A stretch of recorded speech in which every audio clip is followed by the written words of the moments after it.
अनपेक्षित प्रेम भाग 10. महेंद्रसिंहाच्या मनासारखे झाल्यानंतर त्याने पुढे कूच करायचे ठरवले. काहींच्या हातात काठ्या, काहींच्या हातात कोयते दिले होते.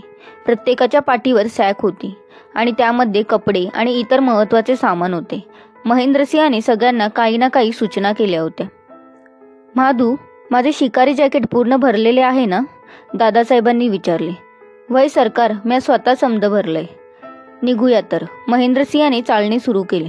त्याच्याबरोबर आणि पाठीमागे सगळे चालू लागले. पायल, पाठीवर ओझे जास्तच आहे नाही?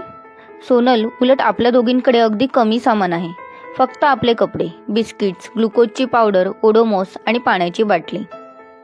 इतरांच्या सॅकमध्ये या व्यतिरिक्त सतरंजी, शाल, चादर, खाण्याचे पदार्थ, बॅटरी, दोऱ्या आणि बरंच काही आहे. त्यामुळे तक्रार न करता चुपचाप त्यांच्या मागे चल. तक्रार कुठे करते मी, पण असे चालणे जड जात आहे. थोडा वेळ तसे वाटेल, नंतर पाठीवर ओझे आहे हेच आपण विसरून जाऊ. काठीने आणि कोयत्याने झाडांच्या फांद्या दूर करीत प्रवास सुरू झाला होता. अधूनमधून झाडांच्या फांद्यांनी अंग थोडेफार ओरखडले जात होते. इतरांना सवय नसल्याने असे होत होते. पण महेंद्रसिंह किंवा महादू अशा वाटेत पण सराईतपणे चालत होते. चालता चालता महेंद्रसिंह जंगलाची माहितीही देत होता. या जंगलात अनेक प्रकारची झाडे आहेत. खुरटी, उंच, अनेक प्रकारच्या वेली, फुले, रानफुले आणि त्यांचे वेगवेगळे प्रकार आहेत. दादासाहेब, तुम्हाला सगळ्या झाडांची ओळख आहे? हो आहे, दादासाहेबांनी हसून उत्तर दिले. ते झाड कोणते आहे? त्याच्या फांद्या हँगरसारख्या दिसतात, बोट दाखवत किरणने विचारले. ते ना, ते झाड कदंबाचे आहे. कदंब? या झाडाचे नाव ऐकल्यासारखे वाटते, वैभव म्हणाला. नक्कीच ऐकले असेल. तसा हा वृक्ष पुरातन आहे, महेंद्रसिंह म्हणाला. पुरातन? एस, कदंबाच्या झाडावर कृष्णाने गोपिकांची वस्त्रे ठेवली होती, वैभव म्हणाला. बरोबर आहे तुमचे, तोच हा वृक्ष, महेंद्रसिंह म्हणाला. दादासाहेब, आणखीन कोणकोणती झाडे आहेत या जंगलात? तशी बरीच झाडे आहेत. अंजनी, हिरडा, जांभूळ, वारस, हडका, कुंती, तोरण, भोकर, रामेठा, आपटा, सुरंगी, तिरफळ, थेलीमांड, एकोटी, शतावरी. बापरे, केवढी ही नावं. दादासाहेब, या प्रत्येक झाडाचे काही ना काही वैशिष्ट्य असणार, होय ना? आश्चर्य करीत देवीदासने विचारले. बऱ्याच झाडांची काही वैशिष्ट्ये असतात. उदाहरणच द्यायचे तर पावसाळ्यात उगवणारी एक वेल आहे, तुम्हीही ती पाहिली असेल. कळलावी म्हणतात तिला. गौरीची फुले म्हणून तिची ओळख असेल. तिचा जो कांदा आहे तो प्रसूतीच्या वेळी गर्भवतीला मुठीत धरायला देतात किंवा तिच्या ओटी पोटावर धरतात, म्हणजे मग कळा येऊन प्रसूती सुखरूप होते. म्हणून या वेलीला कळलावी म्हणतात. ते झाड कोणतं? किती सुंदर आणि लाल लाल आहे, पायलने विचारले. ते कुसुमाचे झाड आहे. किती छान दिसते आहे. पायाखालची वाट तुडवत झाडाझुडपांना बाजूला सारत आवडलेल्या झाडांची माहिती घेत सगळे पुढे जात होते. सृष्टीचे मनोहर रूप त्यांना वेळोवेळी दिसून येत होते. थोडे पुढे गेल्यानंतर तुम्हाला खूप सुंदर दृश्य दिसणार आहे. तेथेच आपण थोड्या विश्रांतीसाठी थांबायचे आहे, महेंद्रसिंह म्हणाला. खरेच, महेंद्रसिंहाने एका सुंदर जागी सर्वांना थांबविले. तेथे मोकळी जागा होती. समोर डोंगररांगा दिसत होत्या. एखाद्या सुंदर चित्रासारखे ते ठिकाण होते. मान या कोणातून त्या कोणापर्यंत वळवावी लागत होती आणि प्रत्येक कोणातून ते ठिकाण सुंदरच दिसत होते. हिरव्यागार डोंगररांगा, खोल खोल हिरव्या दऱ्या, हिरव्या रंगांच्या वेगवेगळ्या शेड्स दिसत होत्या. शेकडो कोन प्रतलांमधून दर्शन घेणारे ते सुंदर डोंगर, एका डोंगरातून वाहणारा पांढरा शुभ्र धबधबा, उंचावरून कोसळत असल्याने उडणारे त्याचे तुषार, अंगावर पडल्याने शहारणारे अंग, खूप सुंदर, नयन मनोहर होतं सारं. पटापट कॅमेरे बाहेर आले. फ्लॅश पडू लागले. वैभव त्याच्या हँडीकॅमने सुरुवातीपासूनच शूट करीत होता. ही जागा आम्हाला खूप आवडते. आम्ही जंगलात आलो की थोड्या वेळासाठी का हो असेना इथे येतोच. इथे आल्यावर आमचा सगळा थकवा दूर होतो, महेंद्रसिंह म्हणाला. दादासाहेब, खरेच ही जागा खूप सुंदर आहे, सूरज म्हणाला. तुम्ही सगळे चालून दमलात तेव्हा इथेच जेवण आणि थोडी विश्रांती घेऊ, मग पुढे निघूया. चालेल, तुम्ही म्हणाल तसे, वैभव म्हणाला. महादू त्याची कामं करू लागला. बाकीचे सगळे त्या निसर्गरम्य स्थळाचा आस्वाद घेत होते. या ठिकाणी आल्यावर थोडे बसल्यावर त्यांची दमणूक बऱ्यापैकी कमी झाली होती. महेंद्रसिंह म्हणाला. पाण्याच्या बाटल्या रिकाम्या झाल्या असतील, आपण भरून आणूया. त्याचे ते म्हणणे खरेही होते. सगळ्यांच्याच पाण्याच्या बाटल्यांनी तळ गाठला होता. महेंद्रसिंहाच्या मागे सगळे गेले. जवळच पाणी होते, निथळ स्वच्छ पाणी. झुळझुळणारे. पाण्याकडे बघूनच पायलला समाधान वाटले. एवढे सुंदर वाटत होते ते पाणी. पायलचे मन प्रसन्न झाले. जेवणात माधूने पिठलं, भात, कांदा आणि आईसाहेबांनी दिलेली खोबऱ्याची चटणी वाढली होती. अगदी साधं जेवण, गार जेवण, पण ते जेवणही तेथे खूप छान वाटत होतं. सगळेजण पोटभर जेवले. किरण आणि वैभवने हिरवळीवर अंग टाकले. इतर सर्वजण तेथेच बोलत बसले होते, पण जास्त वेळ तेथे त्यांना थांबता आले नाही. पुढे निघूया. ज्यांच्या पाण्याच्या बाटल्या रिकाम्या झाल्यात त्यांनी भरून घ्या. 3-4 तास सतत चालावे लागणार आहे. अधेमध्ये कुठेही थांबता येणार नाही. पायाखाली बघून चाला. पुढे झाडी दाट होणार आहे. हातातल्या काठ्या, कोयते सांभाळा. कोणालाही कसला संशय आला तर सांगा. एखादा दुसरा प्राणीही समोर येण्याची शक्यता आहे. महेंद्रसिंहाने सूचना दिली. दादासाहेब, या जंगलात कोणकोणते प्राणी आहेत? बरेच आहेत. नावं तरी सांगा. प्राण्यांची नावे ऐकून घाबरून जाल तुम्ही. तसे होणार नाही. या जंगलात लहान मोठे बरेच प्राणी आहेत. त्यातल्या त्यात गवा तुम्हाला बघायला मिळेल. त्यांचा कळप असतो. कळपात एक मुख्य नर असतो. गवा तसा शांत प्राणी आहे. गवे निशाचर आहेत. काही गवे उंचीला 6.5 फूट आणि त्यांचे वजनही 1000 किलोत भरतील असे आहेत. बाप रे, आदिनाथच्या तोंडून उद्गार बाहेर पडला. असे 3-4 गवे असतील तर ते वाघालाही भारी पडतात. दुसरा मोठा प्राणी म्हणजे बिबट्या. बिबट्या म्हणजे? वैभवचा प्रश्न ऐकून महेंद्रसिंग सांगू लागला. बिबटे म्हणजे टिपकेवाले लहान वाघ, पण हे वाघापेक्षाही चपळ असतात. वाघातला आणि एक प्रकार म्हणजे ढाण्या वाघ. या जंगलात तोही 1-2 वेळा आम्ही पाहिला आहे. चितळ म्हणजे टिपकेवाले हरण. आपल्याला बघायला मिळतील हरणं? सोनलने विचारले. नक्कीच, महेंद्रसिंह म्हणाला. दादासाहेब, गवे, बिबटे, ढाण्या वाघ, चितळ, आणखीन कुठले प्राणी? हरणातही काही प्रकार आहेत. खरे म्हणजे हरण हा भित्रा प्राणी आहे. संकटाची चाहूल तो लगेच घेतो. तो भुंकल्यासारखा ओरडतो, म्हणून त्याला बार्किंग डिअरही म्हणतात. पिसोरी म्हणून एक प्रकार आहे. याचे कान, चेहरा अगदी उंदरासारखा असतो, म्हणून त्याला माऊस डिअर ही म्हणतात. तुम्ही पाहिलेत हे प्रकार? बऱ्याच वेळा. बरं आणखीन रानडुक्कर, घोड्यासाळू, अस्वल, कोळशिंदे.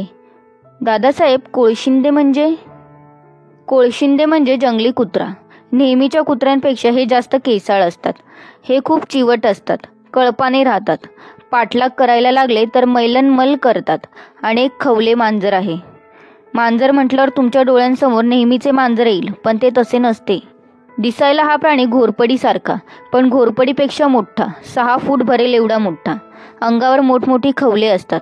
हाही प्राणी निशाचर आहे. त्याची जीभ खूप लांब असते. मुंग्यांच्या वारुळात जीभ घालून तो मुंग्या खातो, वाळवी खातो. महत्वाचे म्हणजे त्याला संकटाची चाहूल लागली की तो अंगाचा चेंडू करून घेतो. प्राण्यांच्यातही स्वरक्षणासाठी केवढी बुद्धी असते, आदिनाथ न राहून म्हणाला. बरे, आता उठा, नाहीतर यापुढे अंधार व्हायचा. अंधाराच्या आत मुक्कामावर पोहोचू. पुढे रस्ताही बिकट आहे. चढ उतार, दाट झाडी आणि... बोलता बोलता महेंद्रसिंह एकदम गप्प झाला. ते सर्वांच्याच लक्षात आले. दादासाहेब, स्पष्ट काय ते सांगा, म्हणजे आम्हाला बरे. सांगायला काही नाही, पण वाटले उगाच तुम्हाला घाबरून जायला होईल, म्हणून तर मगाशी सांगितले होते. पायाखाली बघून चला. ते तेवढ्यासाठी. म्हणजे सरपटणारे प्राणीही आहेत तर? होय आहेत. जंगलात आहोत आपण, मग इकडे ते असणारच. त्यातही प्रकार आहेत? अर्थातच. काही विषारी असतात तर काही बिनविषारी. आपण साप म्हटले की घाबरतो, पण तसे नाही. दादासाहेब, आम्हाला साप आणि नाग हे 2 प्रकार माहिती आहेत. साप, नाग, मण्यार, घोणस, फुरशी, अजगर असे वेगवेगळे प्रकार आहेत. बाई ग, सोनल घाबरून म्हणाली. घाबरण्यासारखे काही नाही. आपण त्यांच्या वाटेला गेलो नाही तर तेही आपल्या वाटेला जात नाहीत. आता यापुढे आमच्याकडे लक्ष असू द्या तुमच्या सर्वांचे. पायलही मनातून घाबरली होती. सॅक पाठीवर घेऊन सगळे पुढे जाण्यासाठी तयार झाले. हातात कोयते आणि काठ्या. सर्वात पुढे महेंद्रसिंह आणि सर्वात शेवटी सूरज. मध्ये सोनल, पायल आणि इतर होते. पुढच्या प्रवासात अडचणी येत होत्या. दमछाक होत होती. चढ उतार होते. झाडाझुडपातून वाट काढावी लागत होती. सूर्य डोक्यावर तळपत होता. पक्ष्यांची किलबिल केव्हाच थांबली होती. झाडांची सळसळ ऐकू येत नव्हती. बाकी शांतता होती. जो तो पायाखालची वाट बघत चालला होता. जंगलातली भयानकता जाणवू लागली होती. थोडा कुठे आवाज आला तरी छातीत धस्स होत होते. आपापसातील बोलणी कमी झाली होती. एकमेकांना मदत करीत वाटचाल सुरू होती. एक प्रकारचा थरार सर्वांनाच जाणवत होता. चारी बाजूला मोठमोठी झाडे आणि झुडपे दिसत होती. एक दोन वेळा सोनल आणि पायलचा पाय घसरला होता. पडता पडता दोघी वाचल्या होत्या. पायलला हे सर्व नवीन आणि वेगळे वाटत होते आणि तिच्यासारखे इतरांनाही वाटत होते. काहीतरी वेगळे, नाविन्यपूर्ण धाडसाचे. होय, तिच्या दृष्टीने हे धाडसच होते. संध्याकाळ झाली होती. डोक्यावरचा रणरणणारा सूर्य शांतावला होता. हवेतही आता गारवा जाणवू लागला होता. सगळ्यांचे पाय थकले होते, पण महेंद्रसिंह अजून थांबत नव्हता. त्यामुळे त्याच्या मागे इतरांनाही चालावे लागत होते. आता अंधार वाढू लागला होता. पायाखालचे नीटसे दिसत नव्हते. प्रत्येकाने आपापल्या बॅटऱ्या हातात घेतल्या होत्या. जी झाडे आत्तापर्यंत छान वाटत होती तीच झाडे त्यांचा आकार वेगवेगळ्या प्रकारे दाखवू लागली होती. काळोखात ती भीतीदायक वाटत होती. जंगलाची भीती काय ते आता जास्तच जाणवू लागले होते. पायलच्या मनात येऊन गेले, अशा जंगलात आपण एकटे वेगळे पडलो तर? आणि नुसत्या त्या विचारांनीच ती अंतर्बाह्य हादरून गेली आणि मग तिची थकलेली पावले जोरात पडू लागली. तिच्या लक्षात आले, यावेळी आपणच सर्वात मागे आहोत. ती घाबरून भराभर चालू लागली. तिने सोनलला गाठले. तेव्हा कुठे तिला बरे वाटले. मुक्कामाचे ठिकाण आले आणि सर्वांना आनंद झाला. आजची पायपीट थांबली म्हणून जागा मिळेल तिथे एक एक करीत सगळे हाशहूश करीत बसले. ही जागा चांगली आहे, जवळच पाणी आहे, हातपाय धुवून घ्या, फ्रेश वाटेल. थोडी विश्रांती घ्या, तोपर्यंत माधू काहीतरी शिजवून खायला घालील, असे बोलून महेंद्रसिंह फ्रेश व्हायला गेला. आता इथे राहायचे? सोनलने विचारले. होय, आज इथेच रेस्ट घ्यायची आहे. हॉरिबल, अंग शहारत सोनल म्हणाली. सोनल, आज टेंटही नाही, असेच उघड्यावर झोपायचे आहे, पायल म्हणाली. पायल, मला आता वाटू लागले आहे आपण इथे आलो नसतो तर बरे झाले असते. सांगत होतो तुम्हाला, पण तेव्हा ऐकले नाही. आता काही उपयोग नाही, सूरज म्हणाला. सूरज, अरे वैतागू नकोस, आम्ही मॅनेज करू सर्व, यू डोंट वरी, पायल म्हणाली. करावीच लागेल, आता दुसरा पर्याय नाही. कृपा करून हा विषय दादासाहेबांच्या पुढे डिस्कस करू नका, सूरज म्हणाला. चला रे, फ्रेश होऊया, बरे वाटेल, सूरज सर्वांना म्हणाला. उठायची कोणात ताकद नव्हती, पण सगळे उठले. फ्रेश होण्यासाठी झऱ्याजवळ गेले. महादूने तोपर्यंत लाकडे गोळा केली होती. 3 दगड मांडून त्याने भाताची खिचडी चुलीवर चढवली होती. महेंद्रसिंहाने तोपर्यंत आणखीन लाकडे गोळा केली आणि पेटवले. फ्रेश होऊन एक एक जण त्या शेकोटीभोवती बसू लागले. सर्वांच्या हसण्या बोलण्याला उधाण आले. झालेले श्रम सारे विसरून गेले होते. बोचरे वारे अंगावर शहारे आणत होते. सोनल आणि पायलने स्वेटर घातला, शालही ओढून घेतली. किरण व आदिनाथने 2 सतरंजा व्यवस्थित अंतरल्या. आत गोल करून सर्व त्यावर बसले. झालेल्या गमती जमती सांगू लागले. माधूने गरम गरम खिचडी आणि लोणचे सर्वांना वाढले. खरोखरी माधूच्या हाताला चव होती. साधी खिचडी छान चविष्ट वाटत होती. गरमागरम खिचडीवर सर्वांनी हात मारला. सर्वांची जेवणे झाली. शेवटी माधूनेही जेवून घेतले. महेंद्रसिंहने थोडी लाकडे दुसऱ्या बाजूलाही पेटवली. दादासाहेब, एक शेकोटी बस, ही दुसरी कशाला? पेटती लाकडे म्हणजे आग, असली म्हणजे प्राणी जवळ येणार नाहीत. ओ गॉड, म्हणजे रात्रीत लाकडे विजली तर प्राण्यांचा धोका आहे, सोनल म्हणाली. सोनल, अगं काय घाबरतेस, जे व्हायचे ते होणारच, उगाच काळजी करू नकोस. तुम्ही निश्चिंत झोपा, आम्ही लक्ष ठेवतो, महेंद्रसिंह म्हणाला.